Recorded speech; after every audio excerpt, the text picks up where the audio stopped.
Hello everyone, and thanks for taking some time out of your day to visit my channel. And welcome to another episode of my Metal Around the World series. So today's episode might be a bit of an odd one out to the rest of the videos for a few reasons. Number one, I have reacted to many bands from Japan. The whole point of this series was to kind of discover bands from countries I haven't reacted to yet. But I really wanted to get something from kind of Eastern Asia. And so many suggestions were from Japan, Japanese bands. You just can't escape how many good bands Japan has produced. And that's not me sucking up, that's just a fact. I have also done one reaction to this band already. However, I feel like I didn't really get to see the real them. It was a really cool cover that they did of Bring Me to Life with Amy Lee from Evanescence. And it was really fun, but so many people in the comments were saying, you should really check out some of their other stuff to really get an idea of what their sound is like. So I'm assuming this is an original song. This is Akatsuki no Ito. Now, the other thing I'm not sure about is I don't actually know if this is metal, because they clearly played a lot of traditional instruments, but I don't know how heavy this is going to be. So yeah, this might be a bit of an odd one out for the series, but I've been dying to get back to them, and I know that they use traditional Japanese instruments, so hopefully we'll get a great taste of Japanese culture with this. And yeah, this one's been highly requested, so I'm really excited to hear it. Okay, let's not waste any more time and get to it.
Oh, amazing start to the show, incredible energy, and I'm glad to see it is a bit on the heavier side, because I feel like we didn't see much electric guitar work from the band in that cover from last time. Not as much anyway, but absolutely stunning guitar playing, so melodic. There's a real focus on feeling and kind of themes. There's already kind of catchy hooks that I've heard just in the lead guitar parts. It's all so tight, and I love that style of playing. There's some moments where I kind of Steve Vai vibes in just like the intonation of the notes. So uplifting, amazing energy. I think they have a percussionist playing what I assume are Japanese traditional drums, which really adds to the texture and the whole feel of this. But awesome energy so far. These shows look incredible.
it seems like a good place to pause it. Nice little break in the song here, but wow, this is a feast for the senses. There's so much to look at and listen to in this. It's so enthralling. What an amazing fusion of traditional and contemporary sounds and instruments here, and it works so seamlessly. I think it's the shamisen is the instrument that she was playing. That sounded great. I mean, it was mixed very well. Often I've seen some kind of bands that mix acoustic and electric instruments together, and it often gets lost in the mix, but they did a great job of this, because you could hear it very well and it wasn't overpowered by the guitars, and she was playing it so well. I'm so fascinated by that instrument. I'm not sure what they're using to play the strings. It almost looks like a DIY tool of some kind. It's like a giant pick almost. And oh, she was shredding away on that. It sounded brilliant. And it's cool that everyone has a little moment to shine. Like the bassist had a moment. Everyone, you're just seeing their virtuosity. And they're amazing individually, but they're also amazing together. And the guitar is beautiful as well. I've not seen that brand of guitar before, I don't think. I'm not sure if I'm imagining it, but it looks like it's got extra frets, like more than 24. I could just be imagining it. But yeah, lovely tapping lick at the end there. Just, it's so upbeat and has incredible lively energy throughout, and it's just representing some amazing culture and sound. And again, the production, some of the visuals on stage, like the cymbals on the drummer's back, and some of the clothing is so different. There's just so much to take in here. It's really quite fascinating. So yeah, let's keep this going. It seemed like the song was ending, so I'm not sure if this is the second half or if they're going to play something else here. But anyway, I'm just going to shut up and play the rest of this, because this is great.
Sorry, I have to hear that again. That transition was so insane and jarring. Oh my goodness.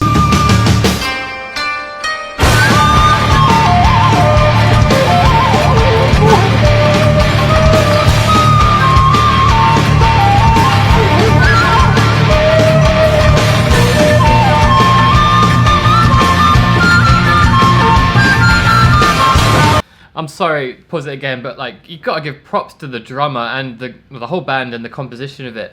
The way it went into that next section, that transition must just be so hard to play, and it's so jarring, but it's so interesting. It really like sucked me in, because the drummer on the first beat, he kind of goes into like a syncopated fill, which is part of the main beat, but it really just kind of catches you off guard. I want to hear it one more time, just because that, oh man, that was so unexpected.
sublime.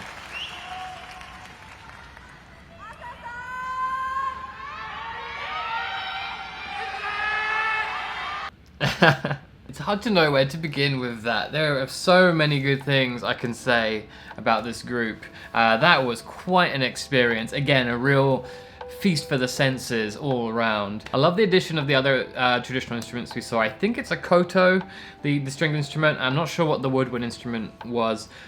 Both of them were really amazing, and they again added such a nice texture to the whole mix.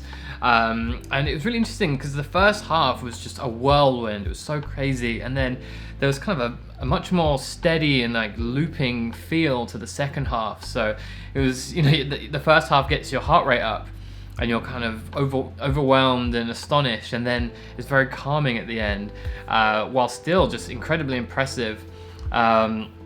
Interesting. I wouldn't mind if someone could explain to me the mask the guitarist was wearing at the start, because I feel like I've seen that before, and I'm not sure what the symbolism or meaning is of that. But yeah, it was interesting when he took it off, because you could really see his facial expression. And I know I mentioned Steve Vai already. I do wonder if he took some inspiration from Steve Vai, because he had amazing facial expressions as he was hitting the bending note. His mouth opened wide and you could just see the passion and the expression, something that I associate with Steve Vai. And it's brilliant, because when you see that, you see the raw emotion and power behind it. It really adds to it. So that was really interesting, and it was cool to get to see that. And then he was singing while doing a tapping lick. So impressive. Like, that is really, really difficult to do. The main singer as well, she had an amazing voice, really, really interesting and unique. I could be wrong, but it did seem like she was singing in more of a traditional Japanese style. Correct me if I'm wrong there. But that, again, that meshing of two worlds, of two times, really came together so nicely there. She had a very strong vibrato that she was using throughout, again, which just added to the very unique sound of it. So she was really impressive, and just her presence as well was really quite awe-inspiring. The whole band had just amazing presence and chemistry on stage, you can tell. The other thing I was thinking about is, I believe much traditional Japanese music is based around the pentatonic scale. And so much of blues, rock, and metal is also based around that. So it actually makes perfect sense to mesh these two things together. That main da da da da da da da da da da da, like that kind of works. So you know, it's very similar. Like, I think any guitarist will know, like, one of the first things you learn when you want to do solos is the pentatonic scale. It's played so much.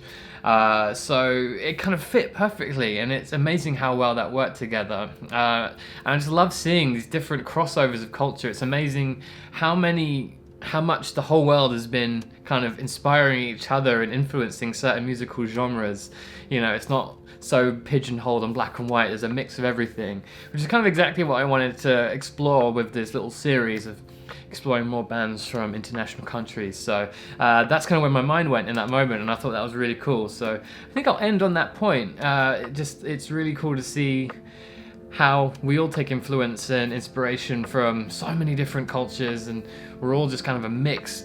We're so blessed to have this variety and diversity in music. There's so many bands yet to be discovered on a grander scale. Just the musical ability and energy and joy was just through the roof, out of the stadium, across the sea, into your living room, giving us a good time.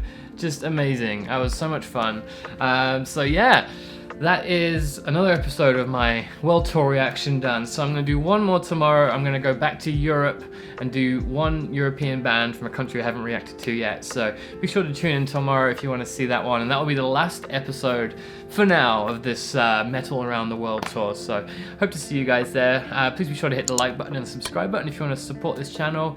Please do leave comments down below. Always happy to hear from you. If anything I missed, if you want to correct me or give me more suggestions, I'm always happy to hear from you. Thank you very much for watching, guys, and I'll see you next time.